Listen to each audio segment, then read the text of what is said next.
오늘 하나님께서 우리 모두에게 주시는 은혜의 말씀은 신약성경 빌립보서 2장 5절부터 12절까지 기록된 말씀입니다. 이제 우리 함께 한 마음과 한 뜻으로 읽겠습니다. 너희 안에 이 마음을 품으라. 곧 그리스도 예수의 마음이니 그는 근본 하나님의 본체시나 하나님과 동등됨을 취할 것으로 여기지 아니하시고 오히려 자기를 비워 종의 형체를 가지사 사람들과 같이 되셨고 사람의 모양으로 나타나사 자기를 낮추시고 죽기까지 복종하셨으니 곧 십자가에 죽으심이라. 이러므로 하나님이 그를 지극히 높여 모든 이름 위에 뛰어난 이름을 주사 하늘에 있는 자들과 땅에 있는 자들과 땅 아래에 있는 자들로 모든 무릎을 예수의 이름에 꿇게 하시고 모든 입으로 예수 그리스도를 주라 시인하여 하나님 아버지께 영광을 돌리게 하셨느니라. 그러므로 나의 사랑하는 자들아, 너희가 나 있을 때뿐 아니라 더욱 지금 나 없을 때에도 항상 복종하여 두렵고 떨림으로 너희의 구원을 이루라. 아멘. 아멘. 우리는 지난 주일에 성찬 예배로 함께 예배했습니다. 성찬에 참여하는 것은 우리의 자발적이고 자의적인 선택의 결과가 아닙니다. 우리는 구약을 신약의 예표와 상징이라고 이야기합니다. 그 구약에 이 예수 그리스도의 성찬, 그리스도의 십자가의 죽으심을 예표하고 상징하는 그 말씀 가운데 유월절에 반드시 참여해야 한다. 유월절 그 절기에 참여하지 않는 자는 시체로 인해서 부정해졌거나 멀리 여행을 떠난 자라 하더라도 그 유월절 절기에 참여하지 않는 자는 이스라엘 회중 백성 가운데서 끊어질 것이다 라고 명령하고 경고하는 말씀을 우리가 살펴보았습니다. 이 말씀을 그대로 우리에게 적용한다면 성찬에 참여하는 것은 우리의 선택이 아니라 하나님의 거룩한 부르심이고 명령인 줄로 믿습니다. 우리 옆에 계신 분들에게 성찬에 참여하는 삶 사십시다. 인사하시겠습니다. 아멘. 그러나 예수님께서 제정하신 성찬 예식은 그 종교적인 행위, 떡과 잔을 나누는 그 행위를 의미하는 것만은 아닙니다.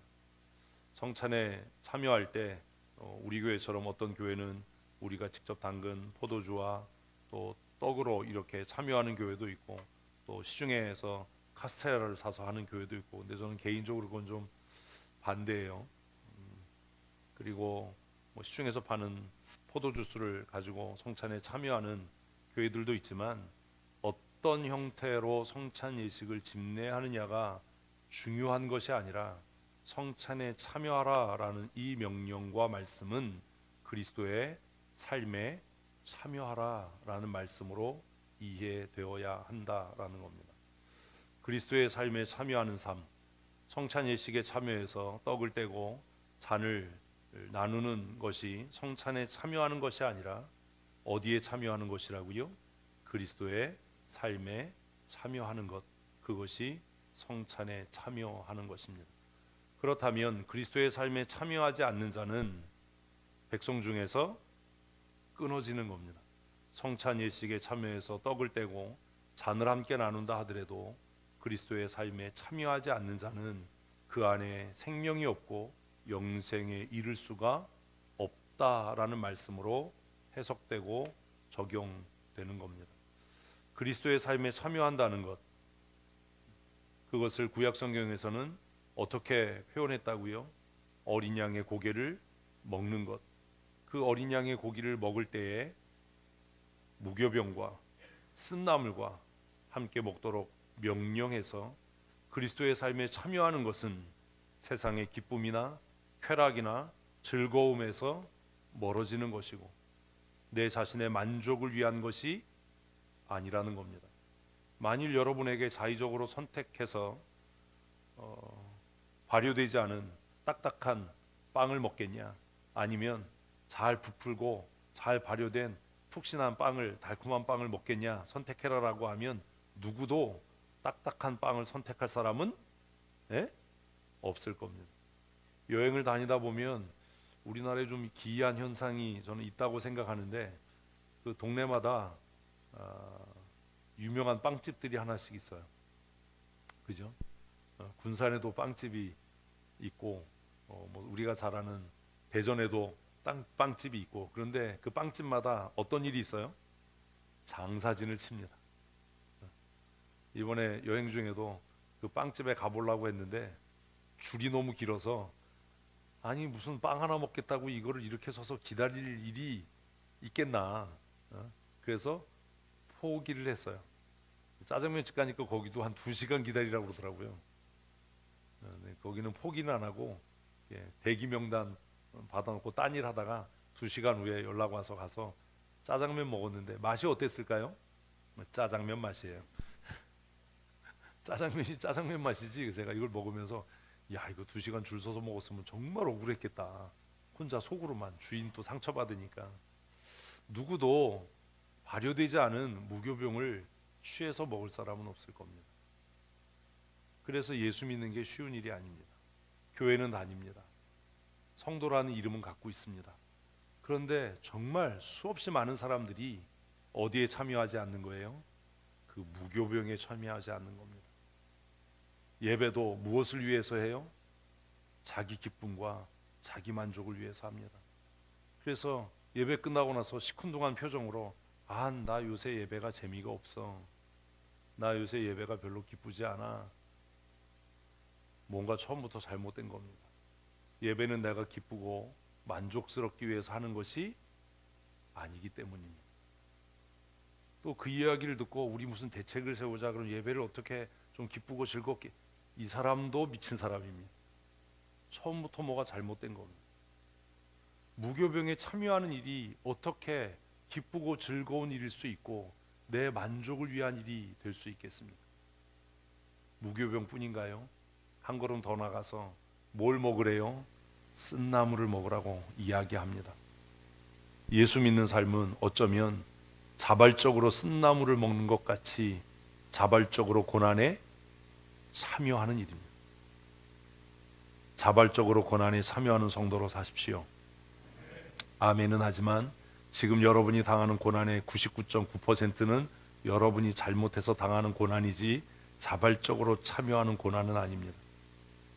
잘못해서 야단 맞고도 입이 오리입이 돼요. 무슨 자발적인 고난이 있습니까? 자기가 잘못해서 책망받고 꾸중 듣고도 자기가 십자가의 고난에 참여한다고 착각하면 이게 참, 바울은 무릇 경건하게 살고자 하는 자는 어떻다고요? 고난도 함께 받아야 한다. 그것이 어디에 참여하는 삶? 쓴 나물에 참여하는 삶입니다. 잘못해서 야단 맞고 책망받고 부끄러움 당하는 일은 고난이 아닙니다. 그건 뭐예요? 내 죄의 결과입니다. 근데 그 죄의 결과조차도 달게 받지 않잖아요. 변명하고 핑계하고 이유를 달고 여러 사람한테 말을 퍼뜨리고 이게 뭐 합당하냐 부당하냐 뭐 이런 소리 해대고, 우리 그렇게 하지 않습니까? 이제는 자발적으로 쓴 나물에 참여하는 믿음의 사람으로 사십시오. 성찬에 참여하라라는 명령은 성찬에 떡을 떼고 잔을 마시는 행위를 말하는 게 아닙니다. 성찬에 참여하라라는 명령은 예수 그리스도의 삶에 참여하라라는 명령입니다. 예수 그리스도의 삶에 참여하려면 우리가 먼저 알아야 할 것이 있습니다. 뭘 알아야 합니까? 예수 그리스도는 어떠한 삶을 사셨는가를 알아야 되지 않습니까? 예수님이 어떻게 사셨는지를 알아야 예수 그리스도의 삶에 참여하는 자가 될 거 아닙니까? 그럼 예수님이 어떻게 사셨는지 어떻게 할 수 있습니까? 성경을 통해서요. 왜 성경을 읽어야 되냐고요? 왜 힘들고 어려운데 왜 매일 말씀을 묵상해야 되냐고요? 목사님, 예수님의 삶에 참여하기 위해서 성경을 읽어야 된다는 것, 이제 알았습니다. 그렇다면 마태, 마가, 누가, 요한복음만 읽으면 되지 않습니까? 정말 그런가요? 아닙니다. 왜 아니지요? 구약 성경 전체도 오실 예수 그리스도의 삶을 예표하고 있기 때문입니다. 신약 성경 전체도 오신 예수 그리스도의 삶을 우리에게 설명하고 있고, 그리고 그 예수 그리스도의 삶에 참여한 사람들이 어떻게 고민하고 실족하고 실패하고 투쟁하면서 살았는지를 우리에게 보이고 있기 때문입니다. 그래서 성경을 읽어야 하는 겁니다. 성경을 가까이 하는 성도로 사십시오. 아멘. 하나님께서 정말로 택하시고 사랑하는 자들에게는 하나님의 말씀을 사모하게 하는, 그 말씀을 묵상하게 하는 은혜를 주실 줄로 믿습니다. 은혜란 그런 겁니다. 내가 듣기 좋은 말을 듣고 위로받고 격려받는 말을 듣는 것이 아니라 성경을 읽으면서 깨달아지는 것이지요. 예수 그리스도의 삶을 본받아 사는 삶, 그것이 뭐 하는 삶이라고요? 성찬에 참여하는 삶을 사는 것입니다. 오늘 본문에서 예수님의 삶을 사도께서 성령의 감동하심을 받아 어떻게 정리하고 있습니까? 우리에게 경고하고 명령하고 권면하기를, 너희는 이 마음을 품으라. 곧 예수 그리스도의 마음이니. 마음은 뭐지요? 생각이고 성품이고 태도입니다.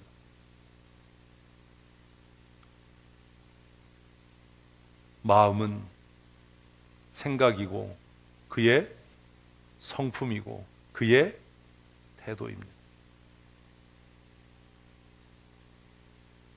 우리는 이것에 대해서 고민하지 않습니다. 나는 예수님처럼 생각합니까? 나는 예수님의 성품을 따르고 닮아가고 있습니까? 내 마음의 태도는 예수 그리스도를 따르고 본받고 있습니까? 사도께서는 하나님 나라를 소망하는 자들, 예수 그리스도를 주와 그리스도로 고백하는 자들에게 뭐라고요? 너희 안에. 뭐라고요? 너희 안에. 뭐라고요? 너희 안에. 계속 너희 안에라고 그럴 줄 알고 그러는 거예요. 뭐라고요? 내 안에. 내 안에. 내 안에 뭘 품으라고요? 그리스도의 마음을 품으라 라고 말씀합니다. 여러분 안을 좀 살펴보십시오. 여러분 안에 무엇이 가득합니까? 경쟁과 시기와 다툼과 높아지려고 하는 교만과 악함이 가득하지는 않습니까? 자신이 옳다라고 생각하는 착각이, 그 교만이 우리 안에 가득하지는 않습니까? 제가 교회 안에서 듣는 정말 말도 안 되고 충격적인 이야기 중에 하나가 뭐냐 하면, 목사님, 저 사람 고집 세지만 믿음 있어요, 열심히 있어요 라고 하는 헛소리입니다. 여러분, 고집이 센데 무슨 믿음이 있다는 겁니까? 고집 센 사람에게 그리스도의 마음이 있겠습니까? 대답을 하세요. 있겠습니까? 무슨 믿음이 있다는 겁니까? 저 사람 저렇게 열심히 하니까, 저 사람 좀 고집은 세지만 그래도 좋은 믿음의 사람입니다. 무슨 소리 하는 겁니까? 착각하지 마십시오. 열심히 있다고 믿음 있는 게 아닙니다. 제가 개인적으로 생각할 때 예수님의 12제자 가운데 가장 확신이 넘치고 가장 열심히 있었던 사람을 꼽으라면 저는 주저하지 않고 가룟 유다를 꼽을 겁니다.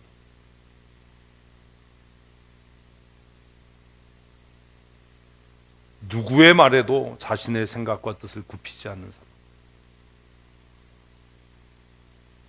그는 겉으로 보기에는 열심 있는 사람 같고 열정 있는 사람 같고 믿음 있는 사람 같아 보일 겁니다. 그러나 그에게 없는 것이 뭐예요? 예수 그리스도의 마음입니다. 예수 그리스도의 마음이 있다면 그는 자신의 생각과 자신의 뜻을 굽히지 않고 고집할 수 없을 것이기 때문입니다. 사도께서는 성찬에 참여하기를 원하고 구원과 영생에 이르기를 원하는 성도들에게 뭐라고요? 너희 안에, 내 안에 무엇을? 그리스도 예수의 마음을 품으라 라고 명령합니다. 사랑하는 성도 여러분, 자신의 아집, 죄의 속성, 자신의 생각에 사로잡혀 사는 멸망당할 자로 살지 마시고 우리 안에 날마다 그리스도의 마음을 품는 하나님의 사람으로 사시기를 축복합니다. 아멘. 그렇다면 예수님은 도대체 어떤 마음으로 사셨다는 겁니까? 예수님은 어떤 마음으로 사셨을까요? 오늘 본문에서 사도는 뭐라고 정리합니까? 6절을 같이 읽어보십시다.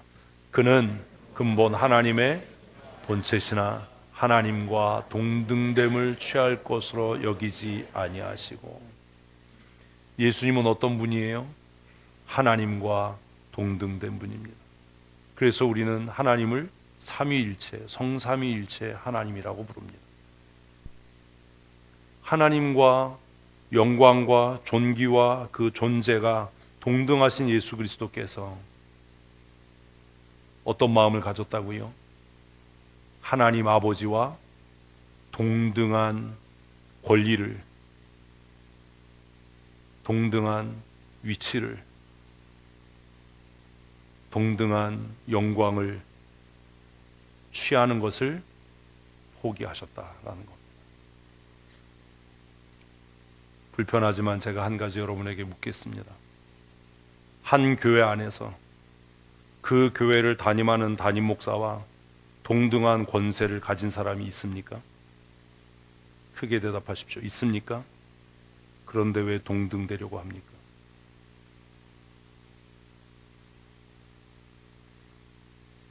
그에게 그리스도의 마음이 있습니까?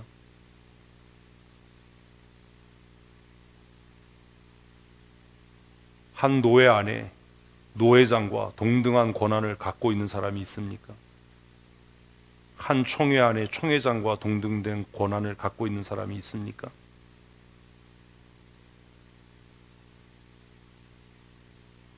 동등된 자격과 권한을 갖춘 예수 그리스도께서 하나님 아버지와 동등되기를 스스로 포기하시고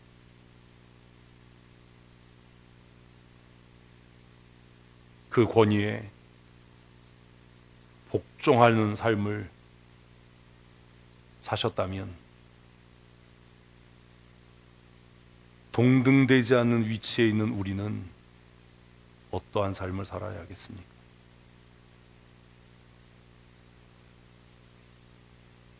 그래서 제가 처음부터 얘기한 거예요.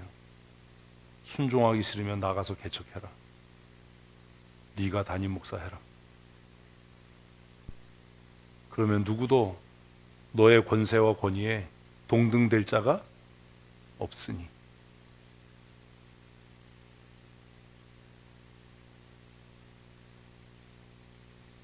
교회가 혼란스럽고 다툼이 끊이지 않고 시끄러운 이유가 뭡니까? 동등되지도 않은 사람들이 동등된 권리와 자격을 탐하기 때문입니다. 그 사람에게 그리스도의 성품이, 그리스도의 마음이 있습니까? 극단적으로 그에게 그리스도의 성품과 그리스도의 마음이 없다면 그에게 그리스도로 말미암은 생명이 있겠습니까? 대답해 보십시오. 하나님께서 그의 기도를 들으시겠습니까? 하나님께서 그의 헌신을 기쁘게 받으시겠습니까?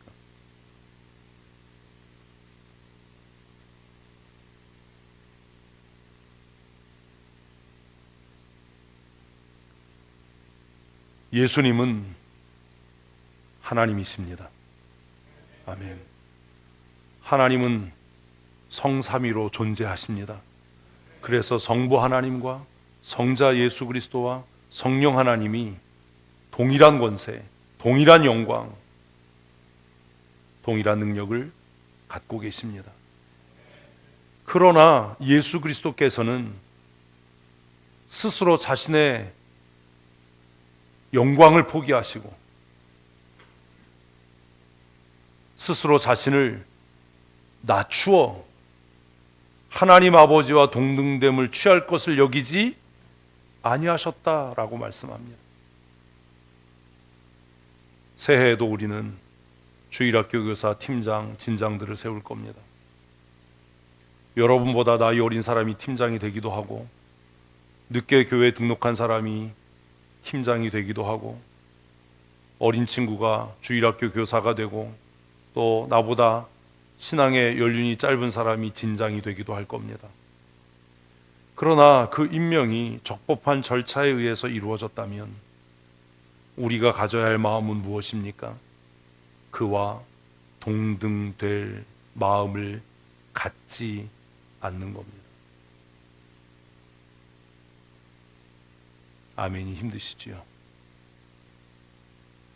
우리는 돌아서서 그렇게 말합니다. 자기가 팀장이면 다야? 나이도 어린 게 장로됐다고 힘주기는?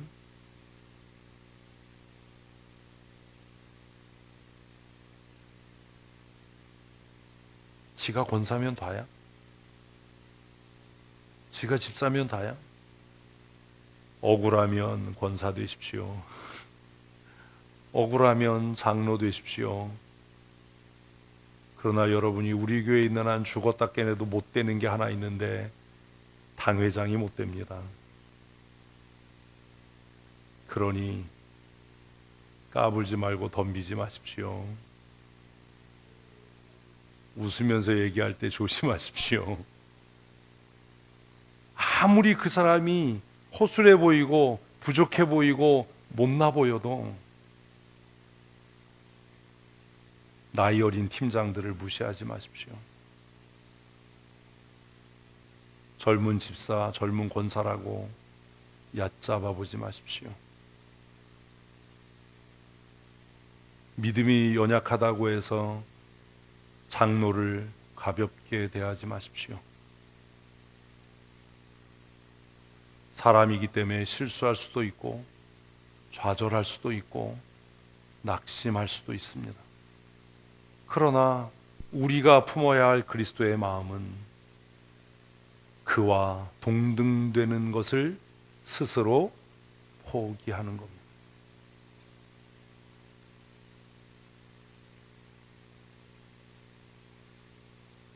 성찬에 참여한다는 건 이런 겁니다.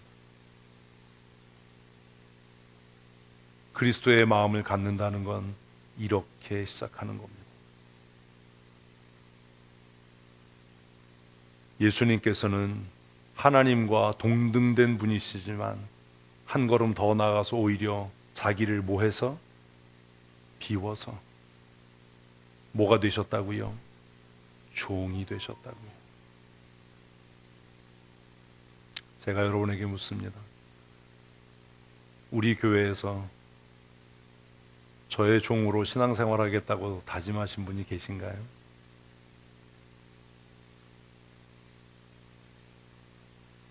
한마디 하면 두 마디로 대꾸하고 눈 동그랗게 뜨고 아니라고 우기고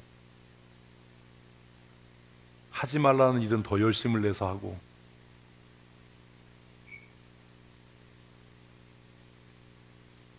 그런 우리에게 그리스도의 마음이 있습니까?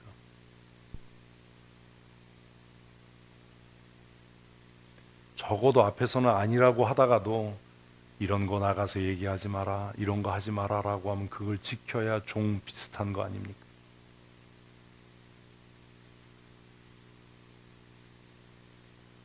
우리에게 무슨 그리스도의 마음이 있습니까?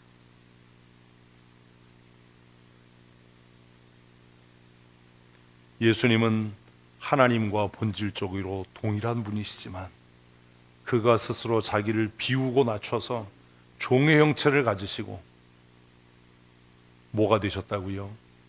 피조물이 되셨습니다. 여러분이 젊고 나이 어린 목사에게 순종하는 것이 쉽겠습니까? 창조주이신 예수님께서 피조물이 되시는 게 쉽겠습니까?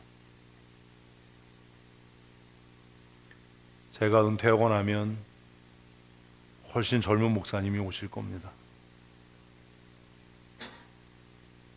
우리 장로님들 마음이 불편해질 수도 있을 겁니다.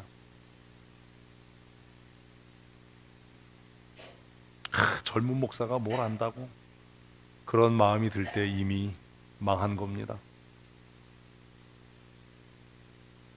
젊은 목사의 종으로 사는 게 쉽겠습니까?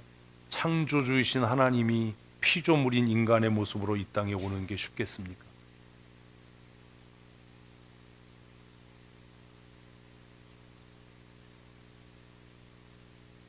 자신의 교회 담임 목사의 말에도 순종할 수 없는 사람이 하나님의 말씀에 순종할 수 있겠습니까?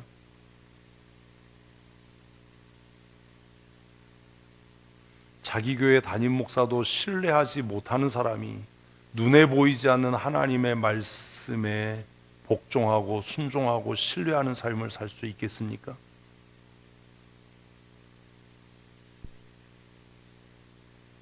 그의 모든 말과 행위는 자기 자랑과 위선에 불과할 겁니다.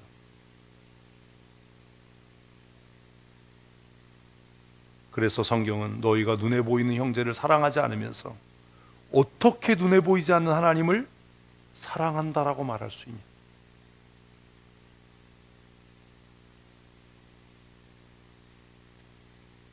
정말로 사랑하는 성도 여러분,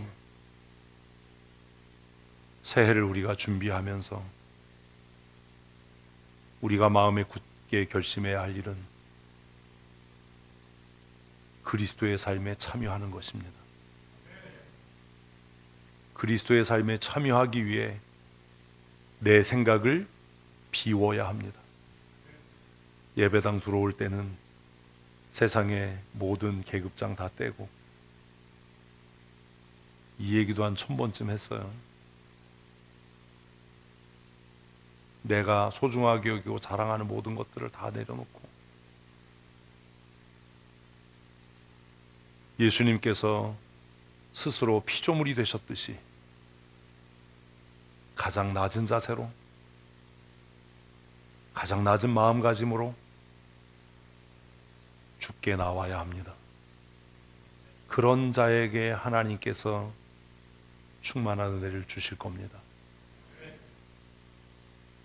예수님은 자기를 낮춰서 피조물의 형상을 입으셨을 뿐만 아니라 같이 읽습니다. 사람의 모양으로 나타나사 자기를 낮추시고 죽기까지 복종하셨으니 곧 십자가에 죽으심이라. 만일 우리 교회 성도들이 죽기까지 복종했다면 교회는 지금과 다른 모습일 겁니다.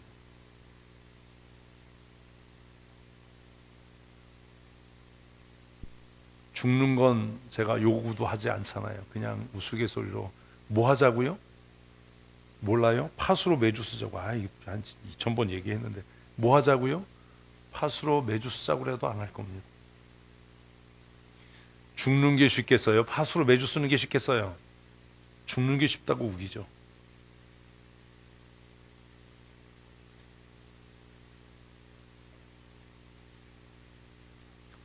예수 그리스도의 마음을 갖고 살아간다는 것, 그리스도의 삶에 참여한다는 것은 구호가 아닙니다. 외침이 아닙니다. 운동이 아닙니다. 어떤 사람들은 제자 운동한다, 무슨 뭐 예수 뭐 운동한다라고 하는데 그건 운동이 아닙니다. 캠페인이 아닙니다. 그건 뭐예요? 생각이고, 아까 얘기했잖아요, 성품이고 태도입니다. 태도입니다.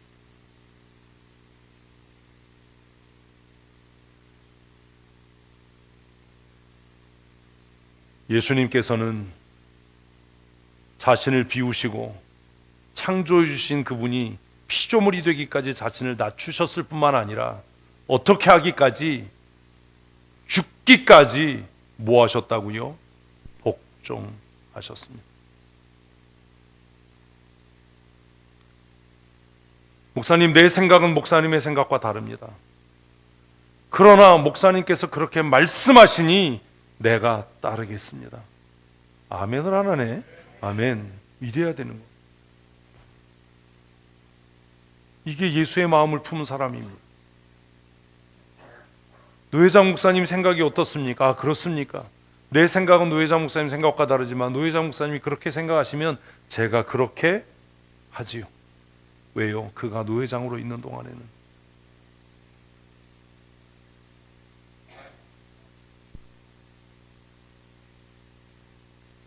그런 믿음의 사람으로 새로워지십시다. 아멘. 아멘. 그러셔야만 합니다. 예수님의 삶을 한 단어로 요약하면 뭐예요? 겸손입니다. 겸손. 겸손이 뭐지요? 겸손할 겸 겸손할 손. 겸손.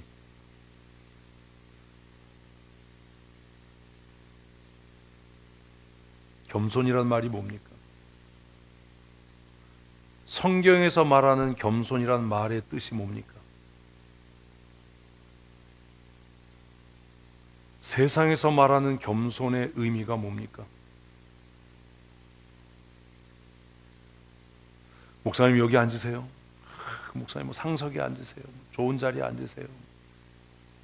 이거 겸손 아닙니다.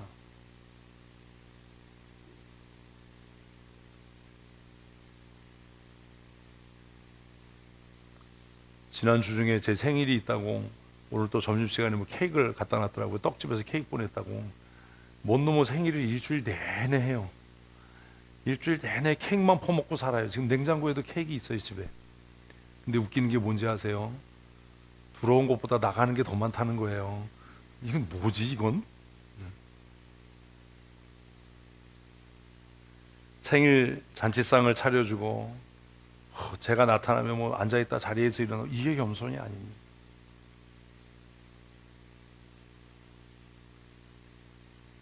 성경이 말하는 겸손이 뭘까요?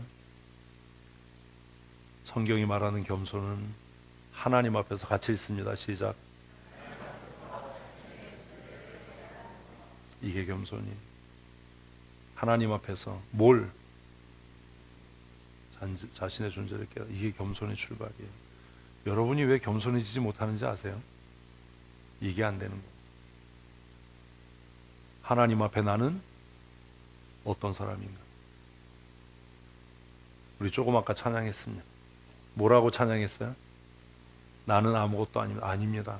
나는 위대한 사람입니다.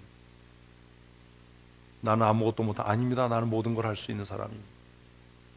나는 미련하지 않습니다. 나는 모든 걸 다 합니다. 모든 능력이 있습니다.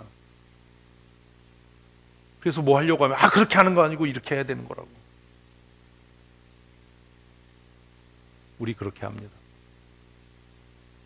자기들끼리 모여서 그럽니다. 목사가 알면 뭘 알아요. 그러면서 찬양은 나는 아무것도 아니고, 난 아무것도 못하고, 난 아무것도 모르고, 거짓말을 하는 거죠. 왜 나는 아무것도 아닙니까? 왜 나는 아무것도 할 수 없는 사람입니까? 왜 나는 아무것도 모르는 사람입니까? 왜요? 하나님 앞에서 나는 뭐예요? 죄인이기 때문입니다. 하나님 앞에서 자신이 죄인이라는 것을 인정하지 않는 사람에게 구원이 있습니까? 크게 대답하십시오. 있습니까? 없습니다. 왜 자기 생각을 주장하고 고집해요? 자신은 하나님 앞에서 온전한 자고 의로운 자고 자신의 생각이 옳다라고 하는 확신이 있기 때문 아닙니까? 그렇게 하지 말자, 그런 얘기에 나가서 하지 마라라고 얘기하는데 왜 합니까? 자신의 생각이 옳고 자신의 판단이 옳다라는 확신이 있지 않으면 어떻게 그렇게 할 수 있습니까? 대답해 보십시오.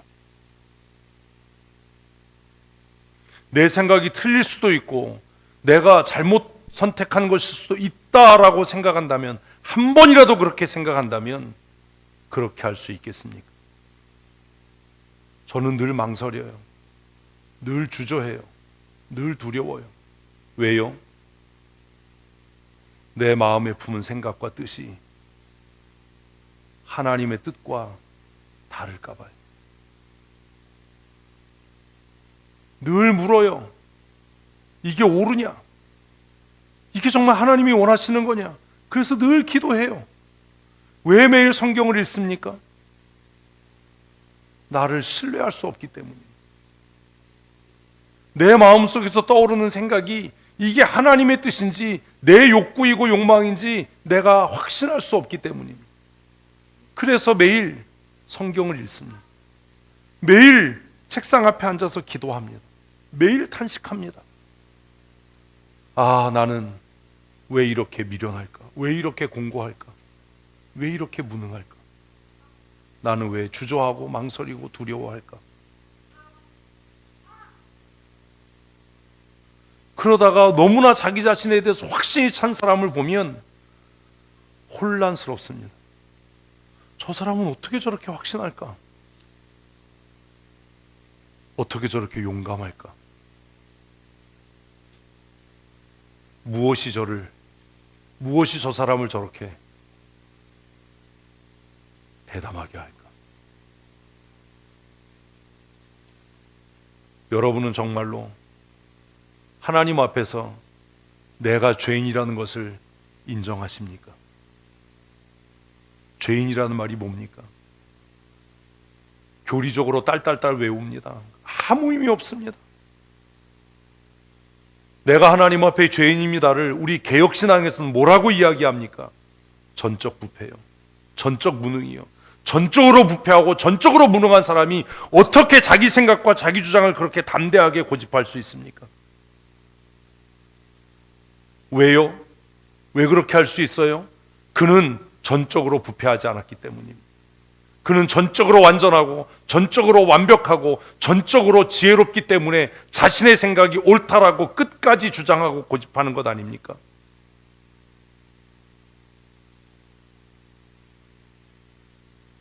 내 마음에서 떠오르는 생각이 죄의 결과라고 생각해 본 적이 있으십니까?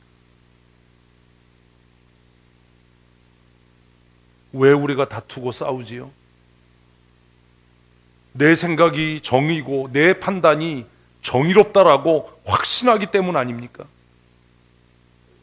목사가 무슨 말을 해도 나는 정의롭고 내 판단은 옳고 틀림이 없어서 나는 이 일을 끝까지 하겠다라고 고집하는 것 아닙니까? 겸손이란 굽실거리는 게 아닙니다. 겸손은 자기 비하가 아닙니다. 겸손은 그저 아무 의미 없이 나는 아무것도 못합니다, 난 능력이 없습니다, 무능합니다라고 짓거려대는 게 아닙니다. 겸손은 뭐라고요? 하나님 앞에 내가 죄인이다, 내 의지로 내 열심으로 내 지식으로 하나님의 지혜와 하나님의 완벽함에 이를 수 없다라고 하는 것을 내 스스로 인정하고 고백해서 하나님의 지혜를 구하고 하나님의 능력을 의지하고 살아가는 것이, 그것이 뭐라고요? 겸손입니다. 하나님 앞에 겸손한 사람은 사람 앞에 비굴하지 않습니다. 하나님 앞에 스스로 낮아진 사람은 사람 앞에 존귀합니다. 사람 앞에서 굽신거리고 비굴하게 굴고 곁눈질하고, 여러분 그것을 겸손이라고 생각하지 마십시오. 나보다 돈 많고 많이 배우고 사회적인 지위가 높으면 일어서서 앞에서 어쩔 줄 몰라 하는 것을 겸손이라고 생각하지 마십시오. 겸손은 누구 앞에서? 하나님 앞에서 내가 전적으로 무능하다는 것을 인정하고 시인하고 고백해서 하나님의 도우심을 구하고 하나님의 능력을 사모하는 것이 성경이 말하는 겸손입니다. 하나님 앞에 우리 자신의 무능함이 고백되어야 합니다. 우리가 찬양한 대로 하나님, 나는 아무것도 아닙니다. 나는 아무것도 할 수 없는 사람이고 나는 아무것도 알 수 없는 미련한 존재입니다. 그러니 하나님, 나에게 생명이 되셔야 하고 지혜와 능력이 되셔야만 합니다. 그게 겸손이지. 무슨 누구 나타나면 일어나서 아이고 여기 앉으십시오, 이게 무슨 겸손입니까? 그건 겸손한 척하는 위선입니다. 정말 그의 마음에 그리스도를 닮은 그리스도의 마음이 있다면 그는 자신의 생각을 고집하거나 주장하거나 우기지 않을 겁니다. 겸손이란 하나님 앞에서 나의 죄인됨을 스스로 인정해서 자신을 낮추고 모든 영광을 누구에게? 하나님께 돌리는 것. 하나님 앞에 겸손한 사람은 사람 앞에 존귀합니다. 그러나 사람들이 그를 높이고 존귀하다고 칭찬할 때 그는 그 영광에 취하지 않고 그 영광과 찬송을 누구에게? 하나님께 돌리는 자입니다. 우리는 역대기를 묵상하고 있습니다. 왜 하나님이 주신 은혜로 형통하고 난 다음에 망합니까? 우리는 그 성공이 교만하게 됐다라고 착각합니다. 아닙니다. 처음부터 그는 하나님 앞에 무능한 자가 아니었기 때문입니다. 성공이 그를 교만하게 하는 게 아닙니다. 처음부터 그의 생각의 흐름과 마음의 태도가 하나님 앞에 무능한 자가 아니었기 때문입니다. 성공이 우리를 교만하게 하는 게 아닙니다.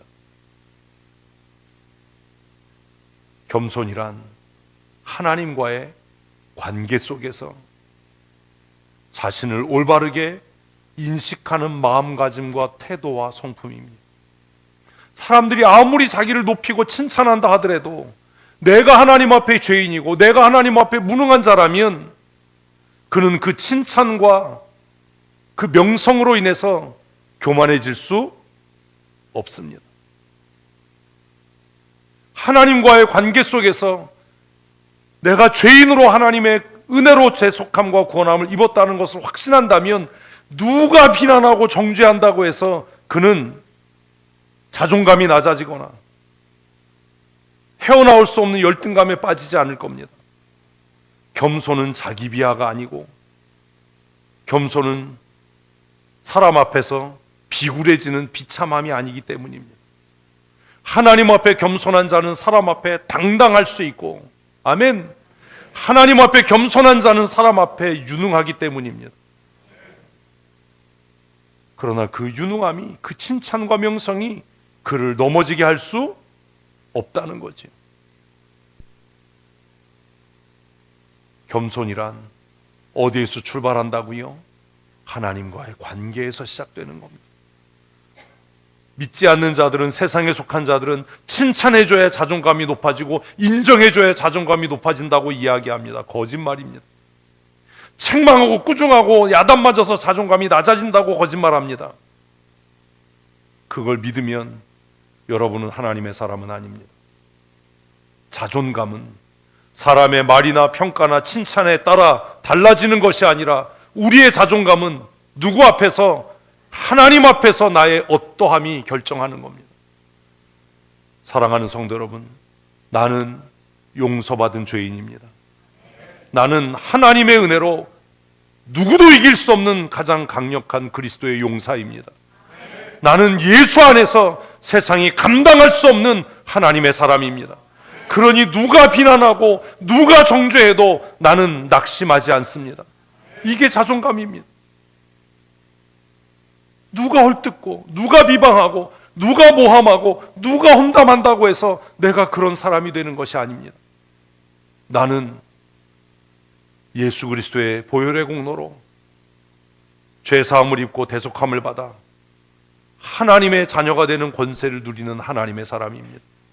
그 믿음이 나를 자존감 있게 하고 그 믿음이 나를 당당하게 하는 것이지, 사람의 칭찬과 인정과 격려가 내 자존감을 높이고 나를 가치 있는 사람으로 만든다고 생각한다면 그 사람은 사람의 종이지 하나님의 사람은 아닌 겁니다.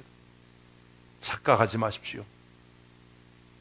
칭찬은 고래를 춤추게 할 수 있을지 모르지만 칭찬은 죄인을 의롭게 하지 못합니다. 오직 예수 그리스도의 보혈의 피공로가 우리를 하나님 앞에 영광되게 하는 줄로 믿습니다. 겸손이란 하나님과의 관계에서 시작하는 것이지, 사람 앞에서 비굴하게 굽신거리고 사람의 눈치를 보고 사람의 여론에 편승하는 것이 겸손이 아닙니다. 예수님은 근본적으로 하나님과 동일하신 분이었지만 그가 스스로 하나님과 동등됨을 취할 것으로 여기지 아니하시고 창조주이신 그분이 오히려 우리와 같은 피조물의 형체를 입고 이 땅에 오셔서 죽기까지 하나님의 말씀에 순종하셨습니다. 예수의 마음을 본받기를 원하는 우리라면 우리도 이러한 삶을 살아야 할 것입니다. 결국 겸손이란 무엇입니까? 겸손이란 무엇입니까? 하나님의 말씀에 순종하는 겁니다. 왜 하나님이신 예수님께서 사람과 같은 형체를 입으셨습니까? 뭐 때문이지요? 하나님의 뜻에 순종하기 위해서입니다. 우리는 이것을 구원 언약이라고 부릅니다. 하나님과 하나님 아버지와 예수 그리스도 사이에 맺은 언약. 우리는 그 구원의 언약으로 은혜를 입어 하나님의 백성이 된 것입니다. 그러므로 겸손이란 긴 말이 필요 없습니다. 겸손은 뭐예요? 듣는 거예요. 듣는 것. 듣는 것. 겸손은 뭐라고요? 듣는 겁니다. 하나님께서 우리 모두에게 들을 수 있는 귀를 주셨으면 좋겠습니다. 죽어라고 안 듣습니다. 하지 말라고 해도 기필코 합니다. 듣기 싫어서 피합니다. 듣고 싶어 하지 않습니다.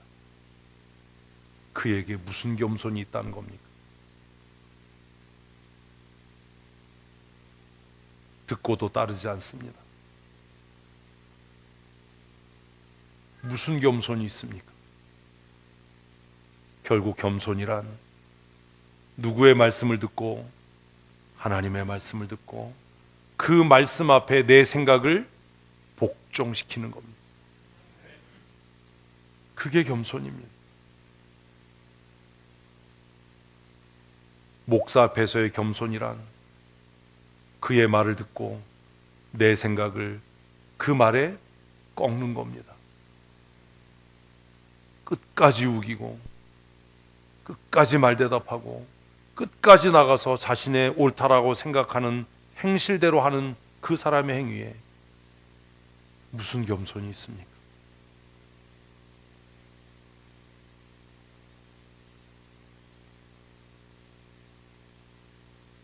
생일이라고 점심시간에 촛불에 케이크 키는 것을 목사가 즐거워하겠습니까? 그걸 섬김이라고 생각하지 마십시오. 생활비를 많이 책정하고 목회활동비를 넉넉하게 주는 것을 섬김이라고 착각하지 마십시오. 목회자에 대한 존중과 섬김은 그의 말을 듣고 그의 말에 내 생각을 꺾는 겁니다. 우리에게 그런 태도가 있습니까? 그게 진짜 겸손입니다. 예수님께서는 이것을 비유로 두 아들의 이야기를 하셨습니다. 오늘 포도원에 가서 일해라. 한 아들은 가겠다라고 이야기하고 가지 않습니다. 한 아들은 가지 않겠다고 답하고 마음을 돌이켜 포도원에 가서 일을 합니다.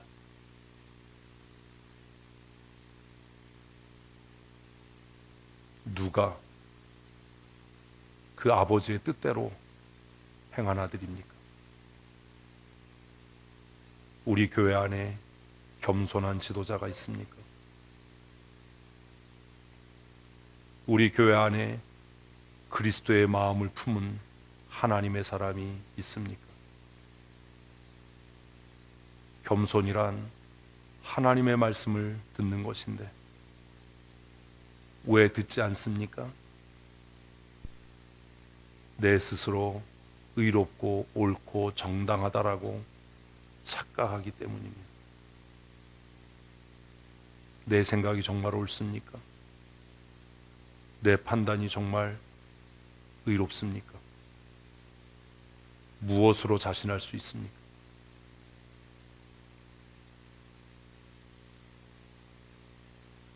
자신의 판단과 생각이 옳다라고 믿는 사람의 생각의 바닥에는 자신이 하나님 앞에 죄인이라는 의식이 없습니다.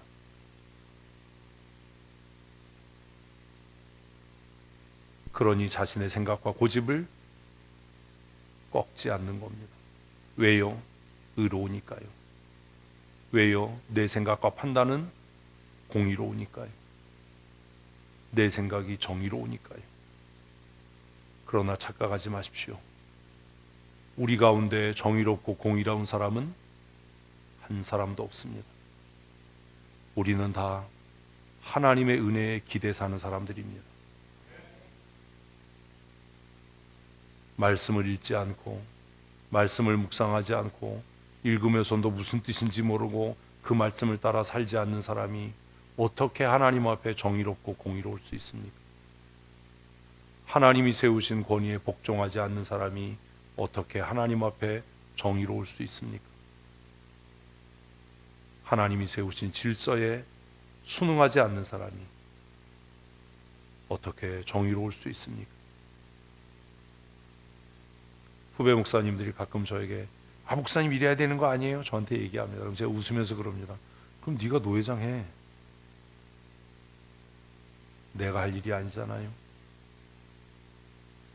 하나님께서 하나님의 사람들을 세워서 하나님의 일을 하시는 것 아닙니까?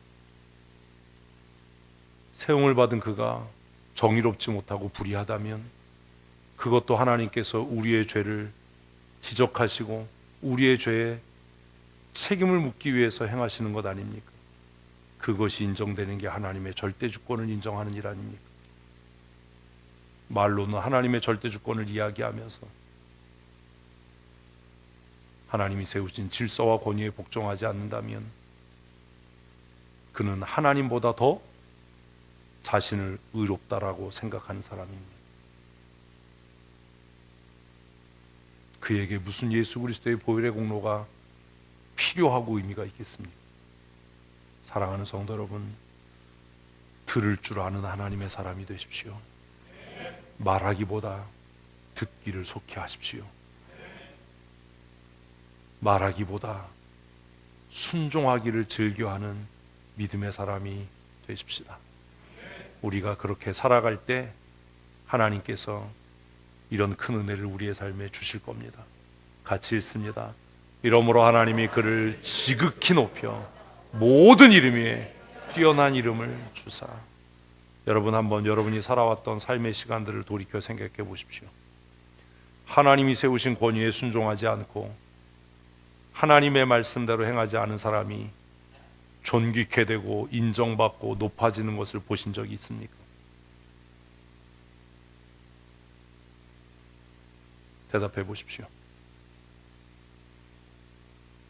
우시아의 끝이 어떠했는지,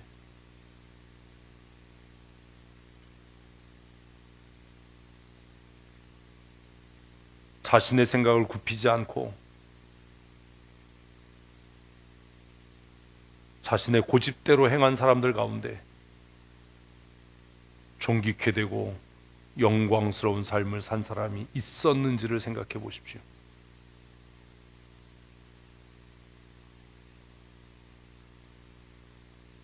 목사가 제일 조심해야 될 게 저는 이거라고 생각합니다.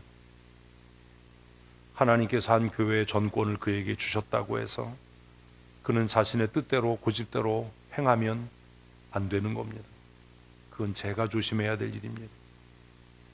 그러나 그가 하나님이 주신 그 당회장권, 교회를 책임지고 이끌어갈 수 있는 전권을 받았다고 해서 그가 임의대로 하나님의 말씀과 달리 자신의 욕망을 취했다면 그가 20년의 연한을 채워서 원로 목사가 될 수 있을지는 몰라도 그 끝이 결코 뭐하지 못할 거라고요? 아름답지 않을 겁니다. 존귀하지 않을 겁니다. 후배 목사들이 저에게 묻습니다. 목사님도 원로 투표하실 거죠? 원로 하실 거죠? 제가 웃으면서 얘기하면 뭐라고 얘기할까요? 안 해. 내가 알고 있는 원로 목사 중에 존귀하고 영광스러운 사람 별로 없다. 원로라는 이름이 있으면 뭐하냐? 아무도 그를 원로로 인정하지 않는데, 은퇴하고 자기 교회도 못 나가는 원로 목사가 무슨 원로 목사고, 누구도 신뢰하고 존경하지 않는 원로 목사가 무슨 원로 목사니? 우리가 그리스도의 마음으로 살아갈 때, 우리가 우리 자신을 비워서 철저하게 복종하고 헌신하고 순종하는 삶을 살 때, 우리를 높이시는 분은 하나님 아버지이십니다. 하나님께서 우리를 높이실 겁니다. 예수님께서 자신을 비워 철저하게 죽기까지 복종하셨을 때 하나님께서 그를 지극히 높이셔서 모든 이름 위에 뛰어난 이름을 주셨던 것 같이, 우리가 우리의 생각을 꺾고 우리의 감정을 버리고 말씀 위에 서서 하나님께서 세우신 권위에 기쁘게 즐겁게 헌신하고 순종할 때 하나님께서 우리를 가장 존귀케 하실 줄로 믿습니다. 이것이 영광된 것 아닙니까? 여러분이 여러분의 인생을 마무리하고 마칠 때 모든 성도들이 그 죽음 앞에서 그의 아름다운 삶을 찬미하고 높일 수 있도록 하나님께서 모든 성도들의 마음에 그런 은혜를 주시도록 살아야 하지 않겠습니까? 그렇게 살더만 그렇게 죽었구만. 이젠 교회가 조용하겠구만.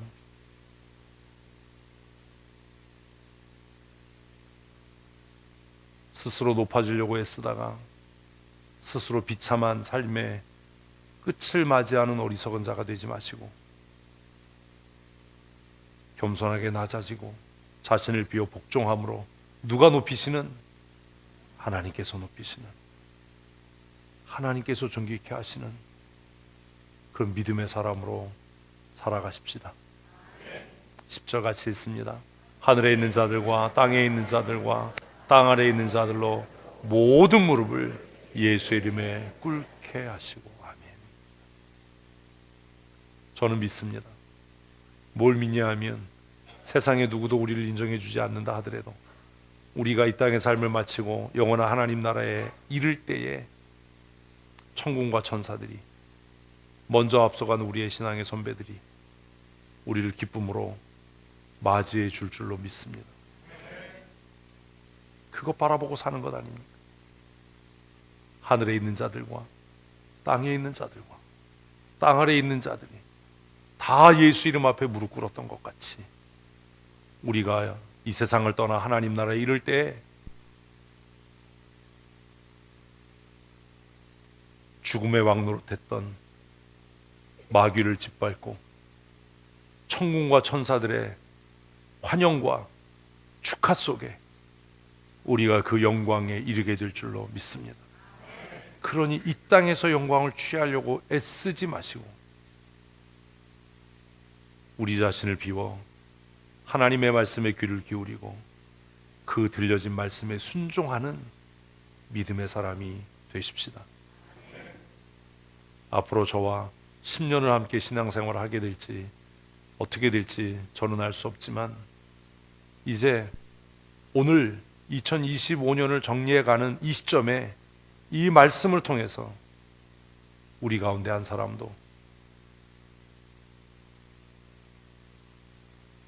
제가 못 듣는다고 해서 내 생각은 목사님 생각하고 달라 이런 소리를 한다든지 하지 말라고 한 말을 한다든지 하지 말라고 하는 행동을 한다든지 이런 일이 없었으면 좋겠습니다. 그래서 모든 성도들이 특별히 교회 지도자들을 보면서 어쩌면 목사님하고 생각이 똑같냐. 두 장로님은 아멘을 해야 되는데 저희 씨 늦었어. 인생은 타이밍이라고 했잖아. 응? 어떻게 목사님하고 걸음걸이도 똑같고 어떻게 식성도 비슷해지고 어떻게 그러냐. 이럴 수 있는 교회가 되어야 되지 않습니까? 제가 여러 번 말씀드렸잖아요. 부흥하고 성장하는 교회의 공통점이 뭔지 아세요? 그 교회 성도들이요 목사 닮아가요. 우리 교회는 심지가 너무 견고해서 목사 닮아가요. 부목사들 걸음걸이가 다 담임 목사 같아지고 부목사들 말투가 다 담임 목사 억양을 닮아가고, 그리고 그 부목사들이 나가서 개척하면 다 그 교회 이름을 써요. 이래야 되지 않습니까? 우리가 우리 자신을 비워 철저하게 복종하고 순종할 때 하나님께서 우리에게 이런 은혜를 주실 겁니다. 그 결과가 뭐냐? 우리가 영화로워지는 게 아닙니다. 우리의 삶을 통해 모든 영광이 하나님께로 돌려질 줄로 믿습니다. 하나님 아버지께 영광을 돌리게 하셨느니라. 아멘. 왜 교회를 부흥시키려고 합니까? 하나님께 영광을 돌리기 위해서요. 우리가 왜 선교하고 왜 구제합니까? 지난주 중에 전화가 왔어요. 와가지고 형, 내가 기독신문 기자 보낼 테니까 형네 교회 기사 내라고. 제가 뭐라 그럴게요? 보내지 마. 하려면 진작 했어. 내가 기독신문 내 국장도 알고 있고. 자기가 이제 출판부 이제 총무됐다고 이제 인심 쓰는 척하면서 형, 내가 기독신문 기자 보내줄 테니까 뭐 광고비도 안 내고 아무것도 안 내고 그냥 한 명 그냥 춘천 성도교회 이런 일 한다 기사를 보내지 마. 보내면 죽어 너. 아, 보낼 거야. 전화 확 끊어버렸어요. 우리를 드러내고 우리를 영화롭게 하는 일이 무슨 의미가 있겠습니까? 우리의 삶을 통해, 우리 춘천 성도교회를 통해 오직 누구의 영광이? 하나님 아버지의 영광이. 기독신문에 기사 나는 걸 제가 별로라고 제가 고민을 많이 했어요. 사실 제가 뭐 GMS 일하기 시작하면서 기독신문 기자 얼마나 많이 알겠어요. 제가 무슨 고민했냐면 기독신문에 기사를 내봐야 누가 봐요? 누가 봐요? 교회 목사님들이 보겠죠. 장로님들도 잘 안 보고. 그게 하나님께 영광이 되겠습니까? 그냥 교회 자랑이 되고 경쟁을 부추기는 일이 되지. 네? 거기에 광고 기사 나봐야 춘천 성도교회가 장학금하고 이러고 뭐 한다라고 해봐야 그게 하나님께 그 기사 보면서 어떤 목사님이 하나님 영광 받으셔서 이런 사람이 있겠죠. 적어도 저는 아니에요. 제가 기독신문을 보면서 그런 생각을 해본 적이 없어요. 내가 나쁜 거지. 내가 나쁜 놈이에요. 맞아요. 나 나쁜 놈이에요. 기독신문 보면서 그런 생각을 해본 적이 없어요. 왜? 교단 신문이고 그 신문을 왜 만드는지도 난 잘 모르겠어요. 그거 왜 만드냐고. 신문이 얼마나 많은지 몰라요. 총회하면 신문이 막 쓰레기 같은 신문들이 읽어보면 내용도 없고 뭐하러 하냐고. 우리끼리 보는 신문을 통해서 하나님께 영광이 되겠냐? 영광이 되려면 적어도 어디에 강원일보 이런 거 말고 있으니 이래야 이게 안 믿는 사람들 교회가 이런 일도 하는구나 이러지. 제가 외우지 말라고 그런지 이유를 모를 거예요.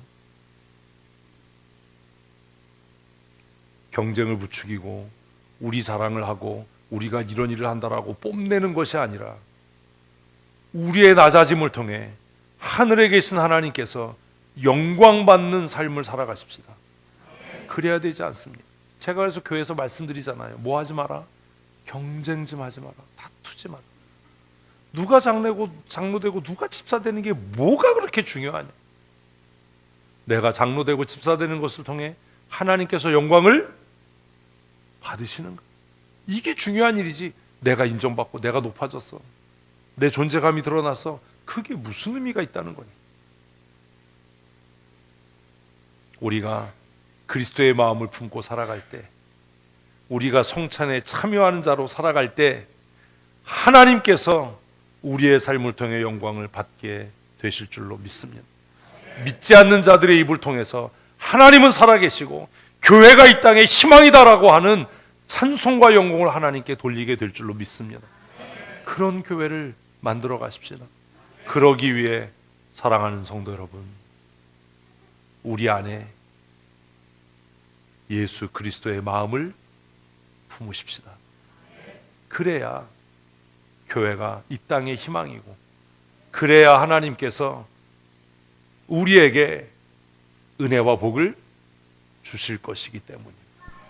그래서 바울은 마지막으로 그러므로 나의 사랑하는 자들아, 같이요, 시작. 너희가 나 있을 때뿐 아니라 더욱 지금 나 없을 때에도 항상 복종하여 두렵고 떨림으로 너희의 구원을 이루라. 누구에게 복종하라는 말 같아요? 아이씨, 누구에게 복종하라는 말 같아요? 국어 시간에 다 도시락 까드셨어요? 네?